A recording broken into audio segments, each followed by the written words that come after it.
primeiro, Andrew, eu queria que você falasse um pouco brevemente sobre a sua história dentro da pecuária leiteira, para contextualizar para todo mundo. Porque eu te conheço há vários anos, sei da sua experiência, da sua expertise no setor de pecuária leiteira, mas eu queria que você contasse resumidamente para o pessoal sobre a sua história no leite, por favor. Ok. Em 87 eu me formei em engenharia agrícola em Pelotas e fui trabalhar num grupo de fazendas do Agropecuária SFM no interior de São Paulo. E em 87 passei por uma oficina de máquinas de manutenção. Depois eu passei um ano numa Fazenda São Francisco, gado de corte, Nelore, lavouras, grande extensão, querubim. E por fim, em 1990 eu fui para a Fazenda São Pedro, onde tinha uma pecuária de leite, né? Com 300 vacas pitangueiras em sistema de pastejo na seca a gente alimentava os animais no coxo. E aí foi o desafio inicial da minha vida no leite, onde eu assumi a gerência dessa propriedade e o patrão, na época, o seu Purglin, né, me disse assim, ou você faz a pecuária leiteira ser lucrativa ou nós vamos plantar cana em toda a fazenda. A fazenda tinha 1.400 hectares de cana e uns 400 e poucos de pasto, né?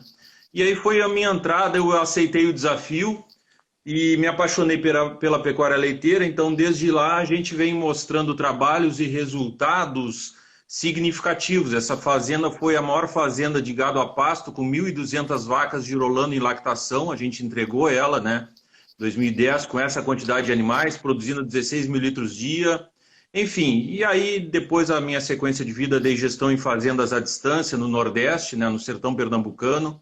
Tive uma fazenda própria aqui no Sul, também com gestão à distância, e sempre vivi a gestão da propriedade como foco de trabalho, tá? Não dá para fazer diferente, né, Márcio? Não há como fazer esse negócio sem uma gestão, certo? A gente está aqui hoje para falar principalmente sobre gestão na pecuária leiteira. É um assunto bastante ardiloso, porque muitos ainda não adotaram a gestão dentro da sua propriedade rural. E aí a gente não está falando só de pecuária leiteira, a gente está falando do setor como um todo, né, Andrew? Eu costumo falar, Márcio, que não tem mais lugar para amadores no setor do agronegócio.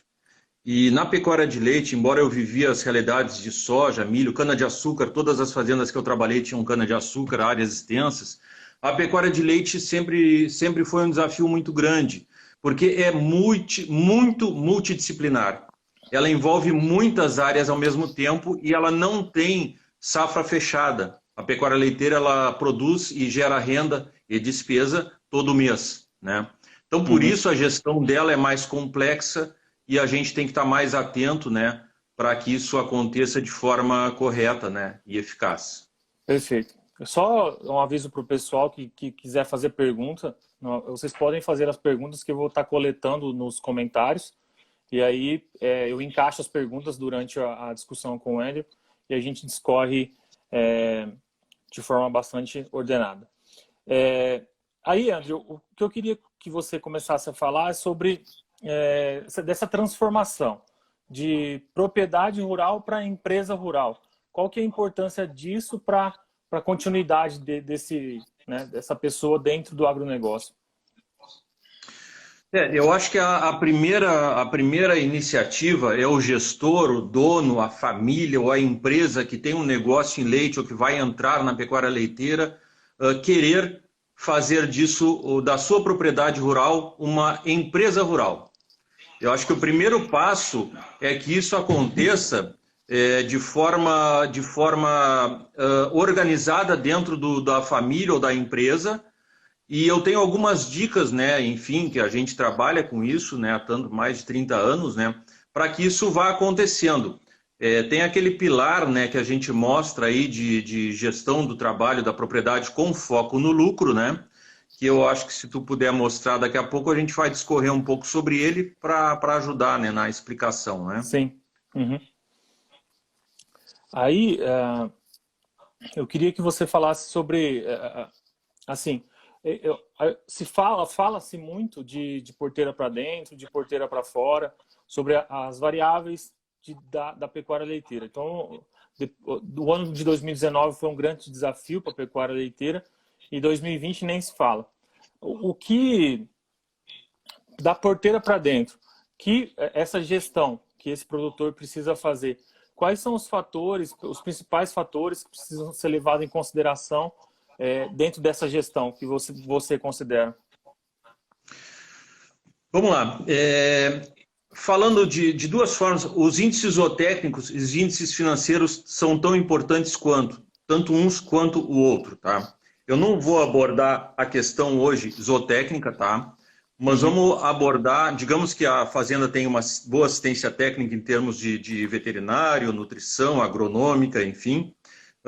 Mas aí esses números, esses dados têm que chegar ao escritório para ser transformados em uma informação confiável para que o produtor tome decisões corretas. Porque essas decisões ocorrem muito frequentemente numa propriedade de leite ao longo do mês, ao longo do ano, enfim, tá? Então, o que eu falo da porteira para dentro, o produtor, ele hoje, no mínimo, ele tem que saber o seu custo de produção de leite, tá? E quando a gente fala muito tem aquela equação que eu depois vou falar sobre lucro igual ao preço do leite menos o custo de produção, né? Então, se tu for pensar que para ter lucro, o preço de leite é uma variável dependente do mercado, está muito pouco nas mãos do produtor. Por mais que você discuta com o seu técnico de captação, laticínio, consiga um bom preço pelo leite devido à qualidade, etc., os fatores de mercado são os que mais mandatários desse preço. Então fica na tua mão, produtor, mexer com os teus custos de produção. E para mexer com custos de produção, nós estamos falando em centros de custo, resultado gerencial e, no mínimo, nós temos que ter na cabeça 15 centros de custos que envolvem a produção de leite, tá? Aí eu vou citar, vamos falar assim, quais são os custos mais importantes? Os custos que mais pesam na composição do leite, do preço do leite. Ou seja, custo de nutrição, seja ela a alimentação volumosa, né? Ou a concentrada, a ração, mão de obra e demais insumos que compõem todo esse custo, tá? Então, assim, esse é um assunto que nós temos que ter em mente e a forma como expressar isso é importante você pensar em percentuais, Márcio, de quanto cada um desses centros de custo comprometem da tua receita na propriedade. Quando você tem esses percentuais de receita, você consegue entender se você está adequado ou não. Se você está muito fora, se você é algum desses centros de custo, você terá que atuar mais firmemente para enquadrá-lo às condições que a fazenda se torne lucrativa. Tá? Você está me vendo aí? Não, ficou tudo amarelo. Espera aí, deixa eu só... Aqui. É que tá com um problema técnico aqui, essa pergunta não sai daqui, eu apertei sem querer. Deixa eu só tirar, mas pode continuar. Então, assim, vou citar alguns exemplos, tá? É comum a gente chegar nas propriedades e tentar coletar dados e a gente pega dados, infelizmente, contábeis, tá? Vamos lá. Uma das dicas prioritárias, vou dar as duas primeiras dicas. Primeiro, contrate uma pessoa que conheça e tenha experiência e possa lhe ajudar a implantar um plano de gestão na sua propriedade. Segundo, fluxo de caixa. Nós estamos te vendo agora, Márcio. Sim. Não, tá com... Pode continuar, desculpa. Tá. Fluxo de caixa não serve para mensurar custo de produção de leite. É muito importante, sim, tem que fazer o fluxo de caixa, sim, mas você não pode considerar que nos meses que você está fazendo silagem, você está tendo prejuízo porque você está comprando lona, inoculante, fazendo a silagem toda, e é claro que você tem um custo momentâneo alto, e isso não pode ser pago pelo leite, a não ser que você leve esta silagem a um consumo diário e após mensal e debaixe ela ao longo do período que você está utilizando essa silagem. Tá? Esse é um exemplo simples de como o fluxo de caixa não funciona. Você tem que levar os produtos que você produz na fazenda ou que você compra a um estoque. Tá? Então aí já falamos de duas dicas rapidinhas. Tá? Uhum. Aí, uma outra pergunta bastante corriqueira, né? É essa, no caso, quando você pensa nesse centro de custo que você fala, né? E você olha para o preço do leite praticado no Brasil de uma forma geral. Existe um bom senso, né? Um padrão de quanto você gasta para produzir um leite, ou cada sistema se adapta e cada sistema tem valores diferentes? Márcio, muito bem falado. Cada sistema de produção adotado pelo produtor vai impactar nos custos, né? Enfim, nos percentuais de comprometimento da receita de forma diferente. Por isso não adianta nós comparar uma fazenda de manejo base pasto com uma fazenda de confinamento total em túnel de vento, por exemplo. O que é bonito, o que é legal de trabalhar com leite é que no Brasil nós convivemos e temos todos os mais diversos sistemas de produção e todos eles com chance e muitas propriedades que apresentam ótimas lucratividades. É claro que aí entra os índices zootécnicos. É muito óbvio que se você tiver um sistema de pastejo, a produtividade das vacas, o custo é muito menor, só que a produtividade também vai ser. Assim como se você tiver uma propriedade com gado confinado total, você não pode aceitar médias baixas de produtividade, porque senão provavelmente a conta vai ser difícil de se pagar. Então cada caso, Márcio, é um caso, tá? Vamos falar assim, né? Tem que ser avaliado. Mas é claro que dentro de sistemas similares, a gente, com a nossa experiência, a gente vai dizer, olha, você, digamos assim, mão de obra, ou vamos citar um exemplo. Se você está acima de 13% ou 15% com o seu custo de mão de obra que compromete a sua receita, é bom dar uma pensada e uma olhada. Então, assim, são dicas de cada um desses pontos, centros de custo, por exemplo, que a gente vai conversar com o produtor e é muito importante, Márcio, a gente começar a entender que o produtor tem que ter isso na mente dele. Eu vou citar um exemplo simples agora, assim, energia elétrica, tá? A energia elétrica vem aumentando de custo no Brasil já há muitos anos. Enquanto impactava 1,8%, depois subiu 2,3% da receita do leite, existem sistemas de confinamento total com climatização que já estão impactando em 6,6% da receita do leite do cara. Certo? Veja bem, nós estamos falando de algo volumoso da tua receita. Você está comprometendo 6% da sua receita com a conta de energia elétrica. Então, assim, tudo isso, por isso que eu falo, tem que ser avaliado. E o produtor, quando a gente chega na propriedade, vai perguntando para ele, infelizmente, muitos deles não tem essas contas na cabeça. Eles deviam dizer assim, olha, minha energia está custando tanto, a minha mão de obra custa tanto, minha alimentação concentrada está na faixa de 28%, 32%, o meu custo de maquinário está excedente de 4%. Então ele tem que saber o que é permitido para que ele sobre lá os seus 25%, 30%, 20%, 15% de lucro e o que é que ele tem que atuar, certo? Perfeito, perfeito. Aí, Andrew, corriqueiramente, a gente discute bastante sobre ter empresas e consultoria, assessoria para ajudar esse produtor rural. Com a sua experiência, né? A gente tem extensão rural pública, né, dos governos, tem particulares também. Com a sua experiência de tantos anos dentro da pecuária, não que seja fácil, mas existe algum produtor que sozinho consiga fazer tudo isso, ou necessariamente ele precisa de alguém para ajudar ele? De fora da porteira, né? Não falo dentro ali na gestão dele ali. Eu falo de todos esses cenários que você disse. Porque hoje a gente tem vários sistemas dentro do país, que nós somos um país tropical, e então você pode tanto fazer um leite a pasto, quanto usar um freestall, usar um compost barn. Sozinho não dá. Olha, Márcio, na minha vida profissional, trabalhando nas fazendas, eu sempre utilizei consultores. E eu sou formado, certo? Eu vivi em fazendas e virava e mexia ano, eu sempre busquei uma orientação. Porque como a multidisciplinaridade são tantos assuntos, e eu sendo gestor da fazenda, eu sou um generalista, fica difícil de eu saber tudo e atuar em cima de tudo. Então eu tive pessoas excelentes que me ajudaram a evoluir esse assunto todo, Márcio. Então eu sempre acho importante que a gente tenha uma pessoa dando suporte no momento certo, no assunto certo, porque este especialista provavelmente vai lhe trazer muitas soluções que podem mudar o seu faturamento do seu negócio. Isso não é custo, isso é vantagem. Eu entendo que isso seja uma vantagem para o produtor, tá? Perfeito.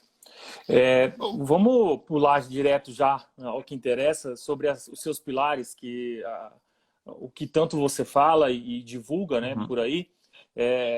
Existe todo um planejamento estratégico para você gerir uma propriedade leiteira. Então, assim, nesses 3 pilares nós temos nutrição, reprodução e qualidade. Eu queria que você esmiuçasse cada um dos assuntos, começando por nutrição. Você está com a imagem dos pilares aí, consegue colocar ou não? Eu vou tentar aqui, mas é porque a imagem não encaixa no... Tá, mas nesse meio tempo eu já vou falando. Quando eu fiz esse desenho dos pilares, onde o final aponta para gestão, foco no lucro, a base desse trabalho você vai ver que está lá escrito pessoas, né? Então, antes de tratar dos assuntos de nutrição, reprodução, qualidade do leite e todos os acessórios que estão lateralmente aos pés dessa obra, vamos falar assim, bem sólida, o alicerce pessoas. Então, o primeiro ponto, nós temos que envolver os proprietários, do proprietário ao funcionário mais simples, ao homem do campo, ao braçal que executa alguma tarefa. Tá aí, muito obrigado. Ao braçal, ao homem do campo que executa alguma tarefa lá na propriedade. Nós temos que envolver todas as pessoas e colocá-las dentro do jogo para que elas entendam o propósito disso. Eu tenho casos assim, é emocionante a gente ver, quando a gente começa um trabalho de gestão na propriedade, existem muitos funcionários, às vezes, desestimulados. O dono, às vezes, reclama tanto do negócio, não está dando dinheiro. Como que um funcionário vai ter estímulo para isso? Quando você começa a trabalhar o processo de gestão e você envolve as pessoas, eles começam a gerar ideias para você. E quando começa a haver uma abertura de números, onde a gente mostra o nosso plano de metas, está lá, metas ali, ó, o plano de ação, o que nós vamos fazer para chegar às metas estipuladas, isso tudo é um contexto que vai envolvendo as pessoas. É claro, Márcio, que nesse processo, algumas pessoas, e eu falo pessoas, funcionários, donos, terceiros, veterinário que presta serviço, assistência técnica terceirizada, empresas que vendem produtos e que são parceiras e outras não são. Então você tem que criar esse estímulo e algumas pessoas vão ficar pelo caminho. Você às vezes vai ter que trocar pessoas que não estão andando conforme o pensamento do grupo. É estimulante você ver o crescimento, a alegria e a participação dessas pessoas, dos funcionários e das equipes numa reunião de gestão, por exemplo, que a gente faz às vezes à noite por Skype em fazendas diversas pelo Brasil. Tem pessoas que falam pouco, no final se tornam técnicos. Eles falam do seu setor de uma forma tão própria, tão boa, que o próprio dono não sabia que esse cara tinha essa capacidade, sabe? Então isso é muito legal, Márcio. Então esse pilar aí, nutrição, reprodução, qualidade, ele vai dar sustentação para a gestão. Mas não esqueçamos que nós temos que ter aqui a comunicação, uma comunicação muito bem feita entre as equipes, e hoje isso é fácil, tem os WhatsApps na fazenda, os grupos de produção, enfim, né? O plano de ação bem desenhado e metas essas que têm que ser colocadas palpáveis, tá? Nós temos que ir pouco a pouco, não vamos colocar uma meta que o funcionário já na primeira, assim, pá, mas isso aí eu vou conseguir daqui 5 anos. Não, plano ano 1, ou primeiros 6 meses, nossa meta é essa para a reprodução. Nós estamos mal, precisamos emprenhar mais gado, então a meta é essa. Então, assim, isso tudo é o contexto, né? Daí depois eu falo mais para frente do orçamento anual, tá? Que é outra coisa.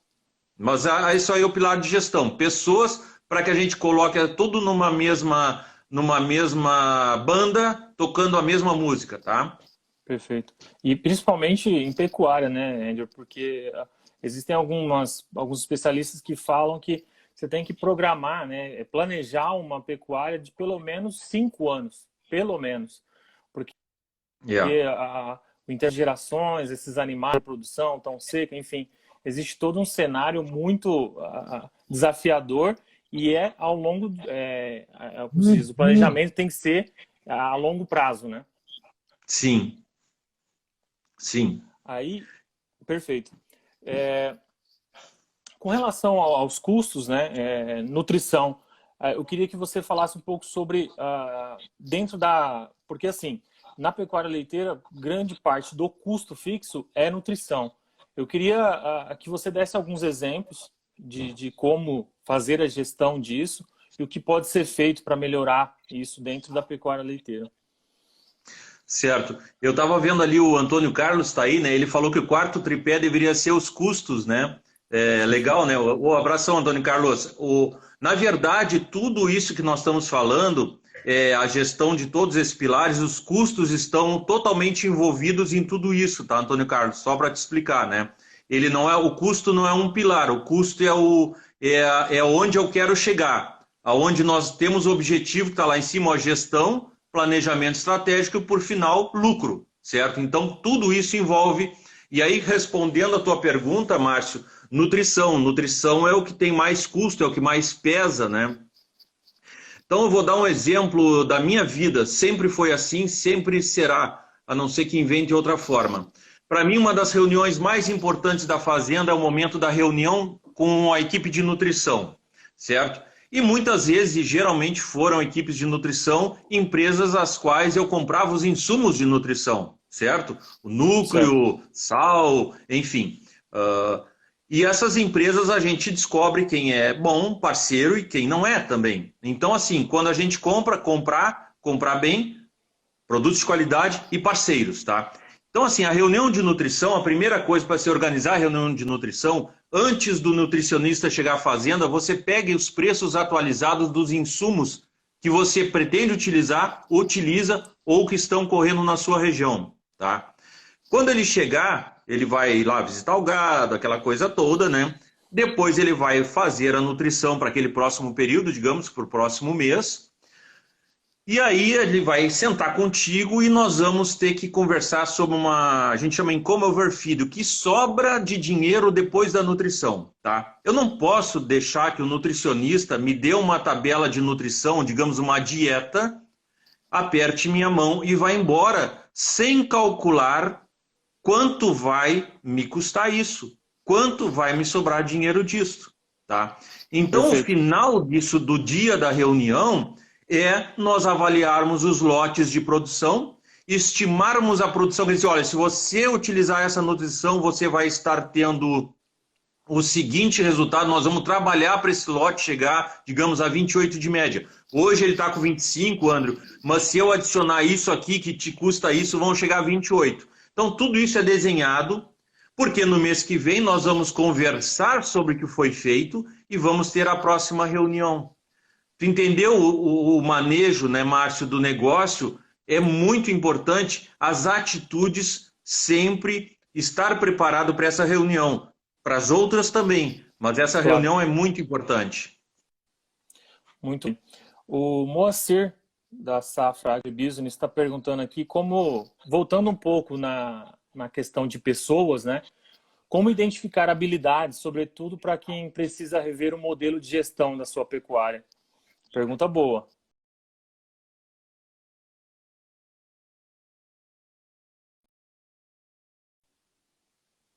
De gestão, você começa a ver na equipe, e eu falo na equipe funcionários e na equipe prestadores de serviço, quem dá conta do recado e quem não vai dar conta do recado. Alguns precisam de um pouco mais de tempo, por isso gestão não é uma coisa que se coloca agora para mês que vem dar resultado, bem difícil. Mas assim, eu falo um exemplo, tá? Eu trabalhei a vida inteira com veterinários, né? Enfim, dentro da fazenda. Os veterinários, eles não gostam muito, desculpa, vou dar uma nos dedos, mas de fazer planilha e conta. Eles gostam muito de fazer o trabalho lá no curral, bota a mão, prenha, vazia, injeta hormônio, emprenhone. Mas no final do dia nós temos que sentar com o veterinário e pegar todos os números dele também. O que temos de absorção embrionária, quanto foi a porcentagem de prenhez, quanto... Gente, a mesma coisa, eles têm que nos fornecer um relatório completo da visita deles. Então, mais uma vez eu falo, o veterinário, ele também é uma das pessoas que está no processo de gestão de forma fundamental. E ele deverá se adaptar a esse novo mundo de que, eu sei, sai sujo do curral tudo, mas que amanhã, pelo menos, então, vai ter um relatório da minha visita, onde eu vou botar tudo o que está acontecendo para que a gente possa avaliar no próximo mês, e assim as métricas dele também são colocadas no trabalho de gestão. Só 2 exemplos que eu dei aí, né? Nutrição e reprodução, né? Perfeito, perfeito. Assim, tem uma pergunta bastante capciosa. Saíram os dados recentes que mostram que nos últimos 20 ou 30 anos a margem da pecuária de corte diminuiu 78%. Aí você trabalha com pecuária leiteira há mais de 30 anos e mexe com centro de custos também há todo esse tempo. Você consegue enxergar que a margem também da pecuária diminuiu na mesma proporção, diminuiu mais, diminuiu menos? E porque assim, nós estamos vivendo um cenário bastante complicado e há muitos produtores reclamando do preço do leite. O que você pode falar sobre isso? Na minha visão, nesse tempo todo, realmente o negócio tem ficado cada vez mais difícil. As margens reduzem e a gente tem que olhar para dentro da fazenda com uma lupa, não mais de óculos, tá? Ou de olhos limpos. Nós temos que entrar com uma lupa nos nossos custos de produção, tá? A gente vem implementando muitas melhorias em conforto animal, isso é muito importante tudo, mas tudo isso tem um impacto no custo também, tá? O que eu sinto realmente tem sido mais difícil lucrar, mas em compensação os que estão ficando estão cada vez mais fortes. Os que estão dando gestão estão cada vez mais interessados em aumentar volume. É claro, diluir custo é muito importante, tá? Então a resposta seria sim. Nós temos que ter um custo de produção no Brasil melhor, porque nós precisamos competir com o mercado externo, nós precisamos nos tornar exportador de produtos lácteos, tá? Então isso passa por mais uma vez, um processo de porteira para dentro, de custo de produção adequado para competir com o mercado. Perfeito. E o Moacir pegou um gancho aí para falar sobre o período mínimo de obter resultados. Quando você trabalha com assessoria, consultoria, dentro da pecuária leiteira, o cara, vai iniciar um projeto. O payback desses projetos, é linear ou depende muito do sistema de produção que ele escolher? Depende muito, e depende muito de cada um. Uma das coisas que eu costumo falar também, os investimentos, todos eles que forem feitos, deverá ser feito um cálculo de payback. Eu nunca tive propriedade minha, ou melhor, eu tive uma época, foi um tempo, mas como empregado, eu sempre tive que provar por que eu precisava aumentar a sala de ordenha. E isso tem que estar, os números têm que estar colocados, porque nisto vai ser calculado um valor de investimento, um payback, né? E ver se o negócio é bom ou não. Então, assim, isso é fundamental que se calcule, Márcio, para cada investimento. Que se calcule isso aí. Eu não sei se eu respondi a pergunta ou era algo mais... Na verdade, ele perguntou sobre se existe, né, um padrão de retorno na pecuária leiteira. Não existe, depende do sistema, depende das variáveis que ele vai inserir dentro desse cenário, né? Olha, vou falar o seguinte, então. Nosso cenário brasileiro é uma loucura, né?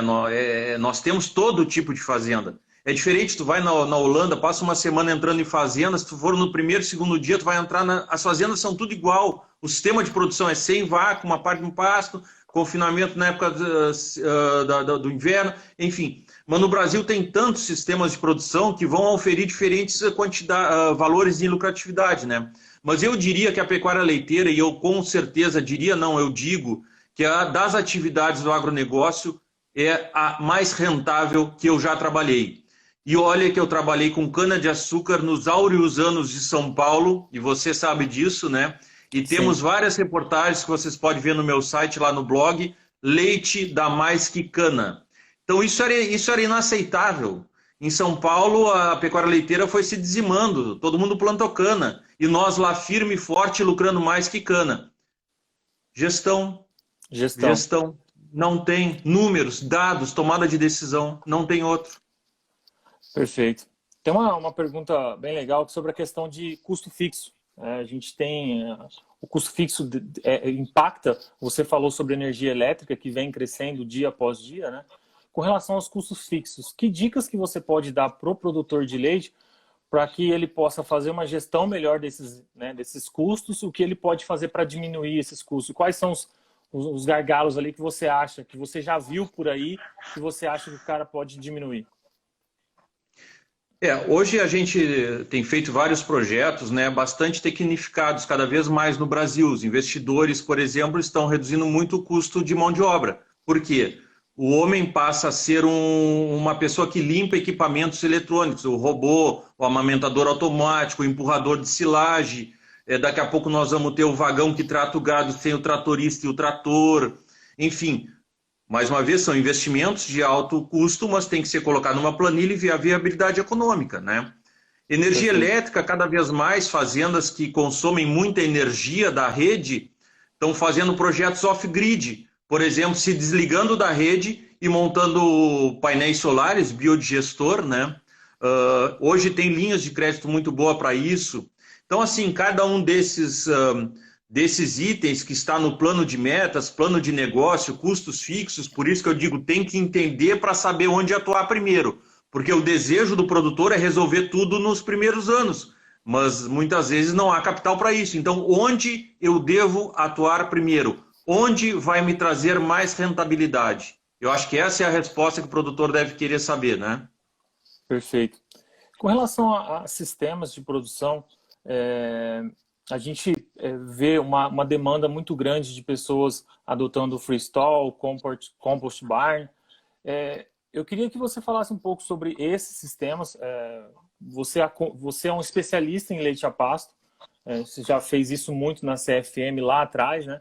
Eu queria que você fizesse uma cronologia, né, porque hoje no Brasil nós temos, igual você falou, em outros países, principalmente europeus, existe um padrão, todas as fazendas são iguais, todas elas usam o mesmo gado, e aqui no Brasil você tem, assim, uma grande diversidade, tanto de gado quanto de sistema.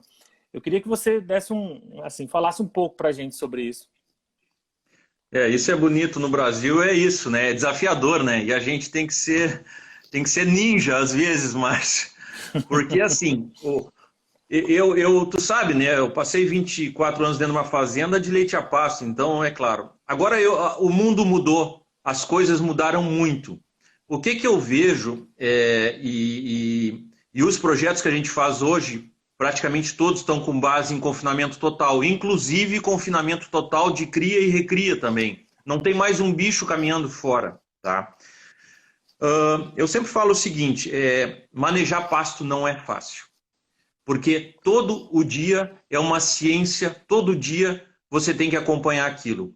Para qualquer nutricionista que você disser, pô, eu tenho a silagem para 3 meses, cara, é 6 meses, eu tenho 2 ou 3 silos grandes, eu vou analisar aquele silo, vou fazer o teu balanceamento e tu vai colocar na pista de trato. Tu entende, Márcio? Existe uma praticidade nisso, tá? Perfeito. O que é bom que a gente coloca animais de alto potencial de produção. Eu não posso imaginar uma vaca holandesa de 650 quilos produzindo 45 litros por dia caminhando a pasto no estado de São Paulo. Não existe, essa vaca não existe. Não Agora, existe. eu tenho essa vaca num confinamento total, num freestall, num compost barn, num túnel de vento, num cross ventilation, até mais, com 70 litros. Então, assim, o ambiente nos projetos aí falando onde estou localizado, como é o clima, o ambiente é o mais mandatário, tá? E mexer com pasto é mais complexo. Tem que ser muito bom para mexer com pasto. Perfeito. A gente fala que o pecuarista, quando ele vai trabalhar com pasto, ele tem que ser muito agricultor também, né? Muito, Porque muito. existem vários fatores ali, principalmente questão de adubação, questão de tamanho dessa pastagem. Então é bastante capcioso, um assunto bastante complicado. E pegando um gancho É. sobre sistema de produção, você já estava falando sobre uma vaca holandesa. Hoje no Brasil a gente tem inúmeras raças, igual você fala sobre outros países que adotam sistemas bastante parecidos. Hoje nós temos pelo menos 4 grandes raças aqui, né? Então, temos a holandesa, nós temos Jersey, nós temos Gir Holando e Gir Leiteiro, um pouco de Gir Leiteiro. Você tem rodado o país aí, o que mais você tem visto com relação à raça? Existe se dá muita importância a isso por alguns aspectos sanitários ou quantidade de leite, ou isso depende muito do ambiente? De ambos. Eu diria que o ambiente, né, e o projeto, certo? Que nem eu estava falando, aí se você vai confinar um gado, você vai colocar um gado de opção mais leiteira, mais produtiva, né? Existe também parcerias com laticínios em termos de uma ótima remuneração por sólidos, Márcio. Então eu tenho visto que o Jersey tem aumentado, o rebanho Jersey tem aumentado significativamente. É interessante isso, sabe? Legal. Questões de, claro, o Jersey tem outras questões de reprodução, facilidade, docilidade, enfim, um animal menor consome menos. Tudo tem que montar o plano de negócio. Existe Sindolando, Guzerá Leiteiro.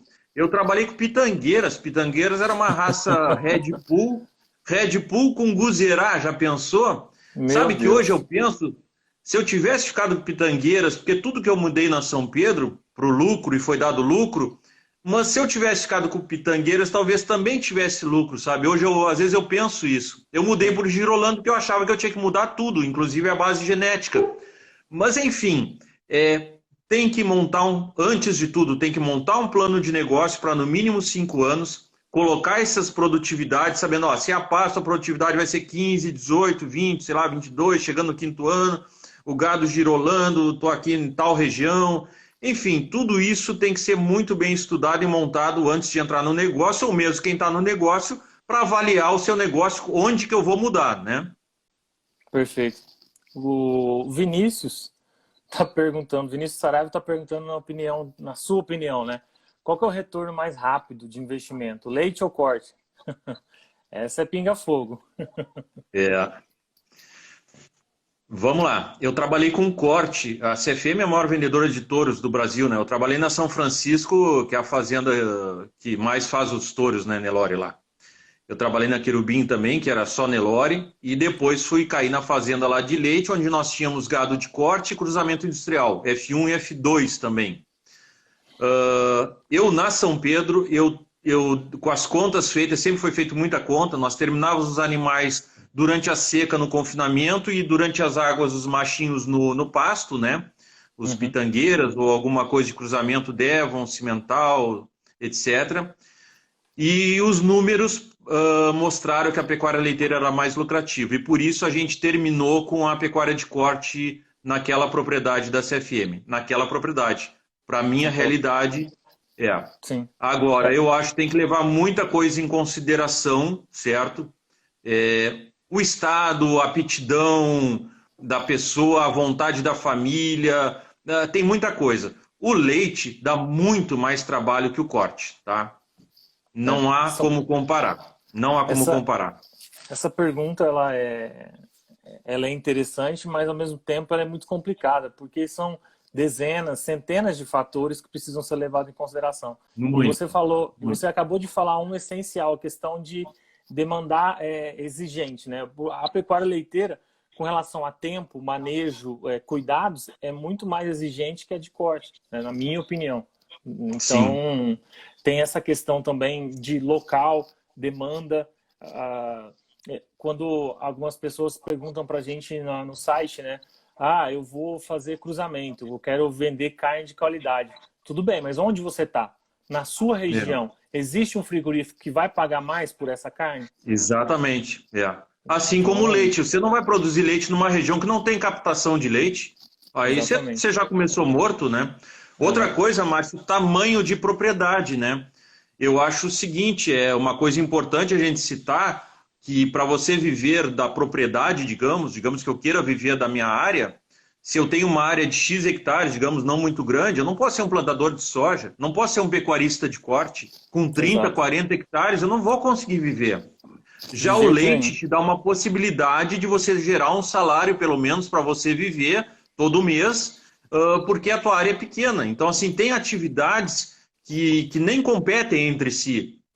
Às vezes vem pessoas com fazendas enormes, não, eu tenho 2.000 hectares, vou implantar uma pecuária leiteira. Eu disse, não, nós vamos implantar num pedacinho da tua fazenda, o restante depois nós vamos ver o que vamos fazer. Porque senão tu vai ser o maior projeto de leite do Brasil.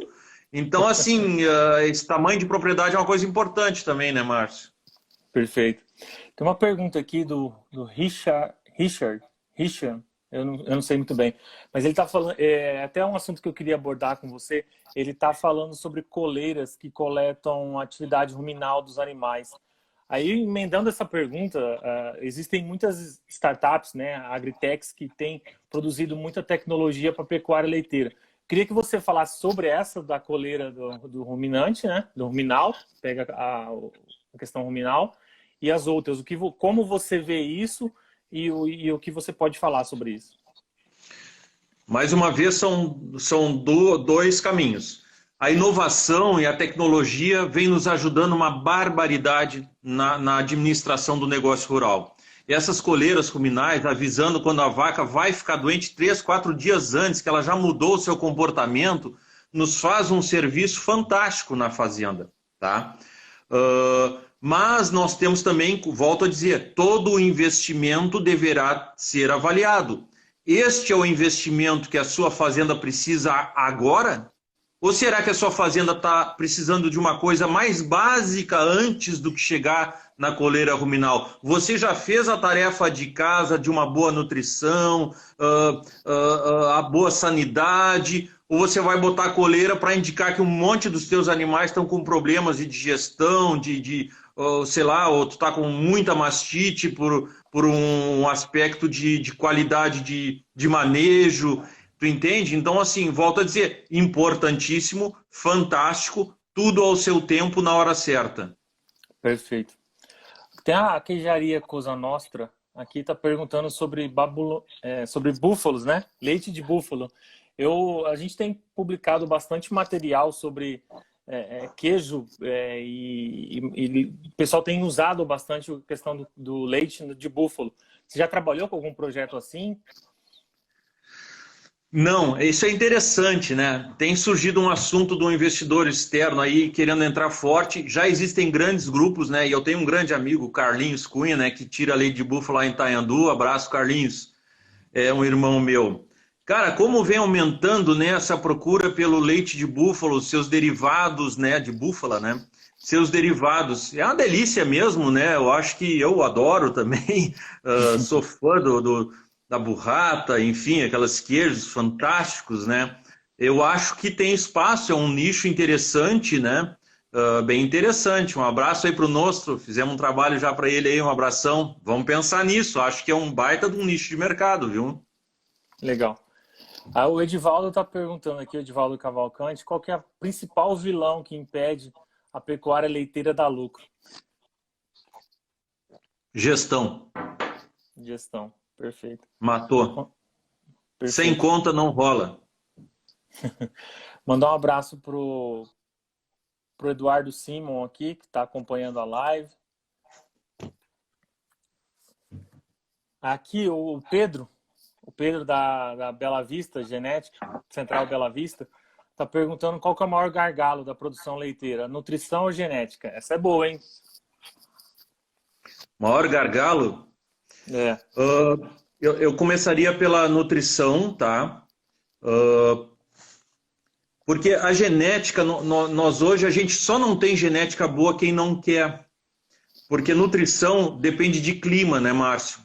Às vezes eu consigo um ano, eu sou um bom plantador, sou um bom agricultor, eu faço uma silagem de qualidade, eu planto bem, mas num dado momento a chuva não acontece, que nós estamos passando aqui no Rio Grande do Sul, uma seca terrível, produções, quem conseguiu produzir, a qualidade vai ser muito baixa, enfim. Agora, genética, para mim, é fundamental, não vou nem dizer ou um ou outro, tem que ter os dois, o companheiro da Bela Vista tem que ter os dois, mas genética a gente consegue comprar, tem tantas empresas sérias, idôneas, tanto material bom, tantas maneiras de se fazer genética, né?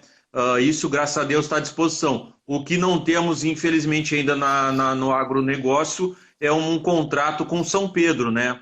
A gente, quando vai produzir o pasto, a comida, enfim, a gente não conseguiu a assinatura dele para garantir o resultado final. Infelizmente, eu acho que a nutrição é um desafio. Perfeito. Só uma curiosidade, eu já ouvi falar sobre a raça Pitangueiras que você comentou. Eu queria que você falasse um pouco sobre essa raça, o que você puder falar, claro.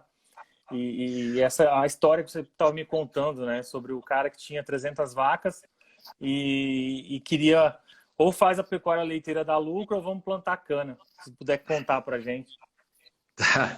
Esse foi um aperto que eu recebi, né? Quando eu peguei a gerência da São Pedro lá em Fernandópolis, a raça Pitangueiras, vou falar primeiro. A raça Pitangueiras foi desenvolvida pelos ingleses mesmo, no município de Pitangueiras, ali perto de Ribeirão Preto, na época da Segunda Guerra Mundial. A ideia era fazer um gado de duplo propósito, onde a fêmea fosse leiteira e o macho desse um bom acabamento de corte. Então cruzou-se Red Bull com Guzerá. Red Bull, um animal que quase não existe hoje, está só em volta dos castelos lá na Inglaterra, algum criador. Pegou-se o Guzerá e se criou essa raça. Foi feito um estudo fantástico, a gente mandava relatórios para o... Eu não lembro o nome do departamento lá na Inglaterra, que avaliava touros. Foi um trabalho fantástico, né? Mas aí, num dado momento, a dupla aptidão deixou de ser interesse nosso, porque focamos em produzir leite em quantidade, tá? Foi por isso que a gente optou pelo Girolando, né?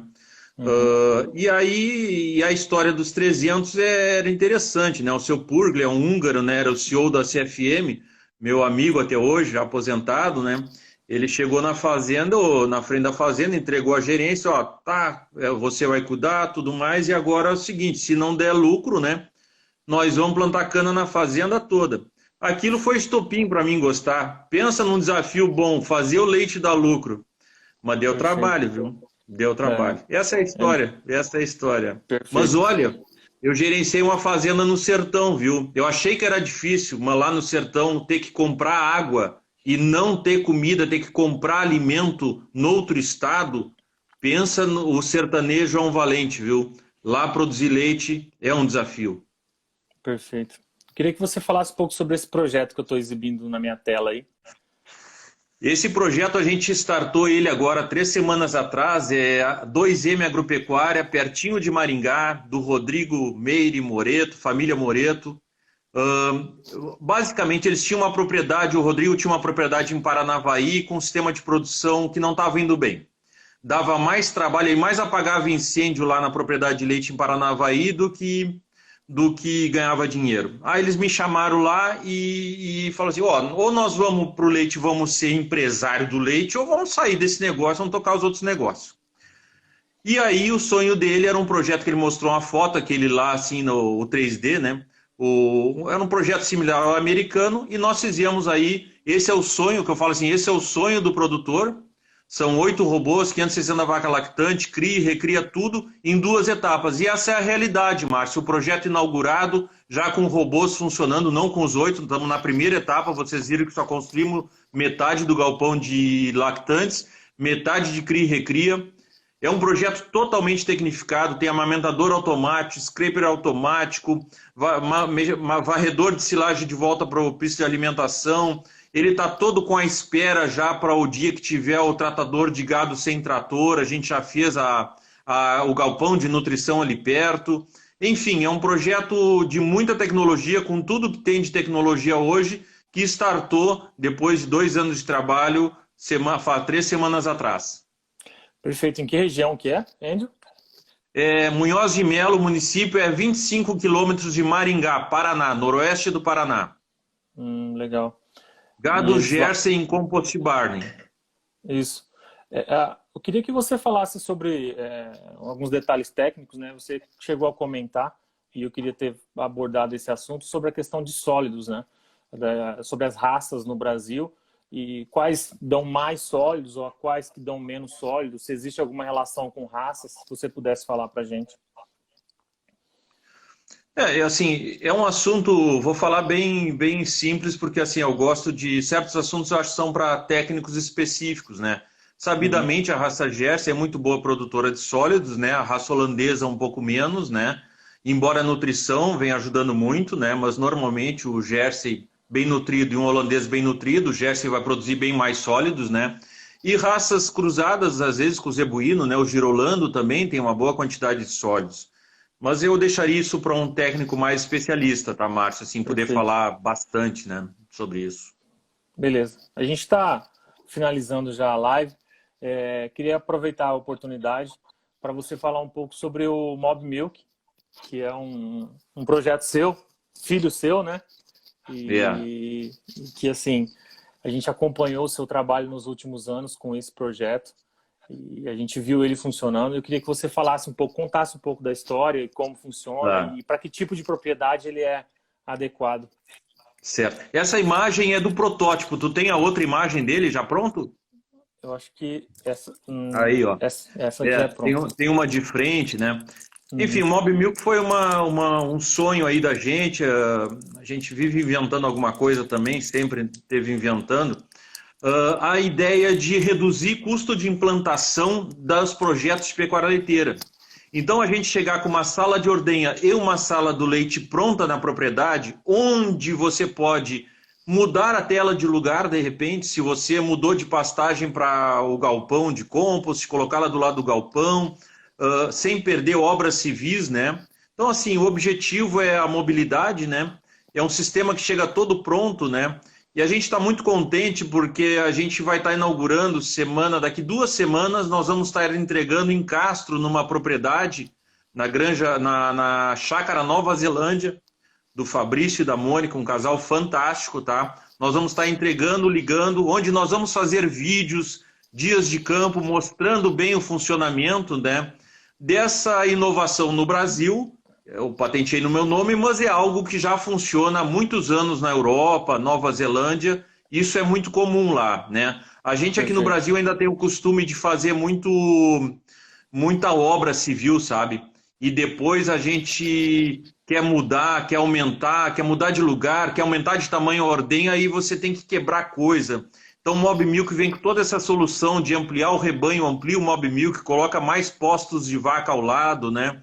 Eu estou muito feliz, é um sonho meu que está se realizando e essa alegria de mostrar outras possibilidades e de como baixar custo na implantação. Porque se eu for colocar, e eu construo projetos, por exemplo, 4 vacas numa sala normal, com obra civil, eu vou gastar no mínimo sala de ordenha, sala do leite, toda para boas práticas agropecuárias, com sistema de escoamento de efluente, fosso, vou gastar no mínimo 120 mil.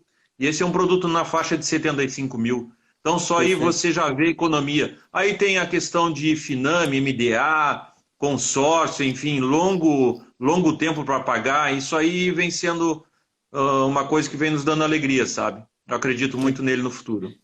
Perfeito.